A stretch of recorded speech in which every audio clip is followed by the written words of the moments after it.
Hi అండి, నమస్తే. అందరు ఎలా ఉన్నారు? సంతోషంగా ఉండాలని కోరుకుంటూ వీడియో స్టార్ట్ చేసుకుందాం. ఏం తినబుద్ధి కానప్పుడు చేసేటువంటి వంటకం ఇది.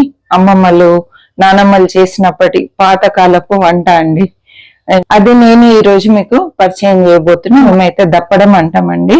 బియ్యం అండి ఒక 1 అవర్ క్రితం కడిగి నానబెట్టాను. చక్కగా దూరగా మంచి గోల్డెన్ కలర్ వచ్చేంత వరకు వేంపుకోవాలి. 2 టేబుల్ స్పూన్ల బియ్యం చక్కగా వేంపి కడిగి నానబెట్టాను. ఈ పిండి వేసిన తర్వాత మాత్రం అంటే కలుపుతూనే ఉండాలి. పొంగొచ్చేస్తుంది. ఇక్కడ చూడండి, పొంగెలా వస్తుంది. మూత పెట్టొద్దు. ఈ పూర్తి ఈ వీడియో పైన లింక్ ఇస్తా అండి. మెయిన్ ఛానల్లోకి వెళ్ళి చూడండి. పూర్తి వివరాలు అందులో ఉంటాయి. నచ్చితే తప్పకుండా సబ్స్క్రైబ్ చేయండి.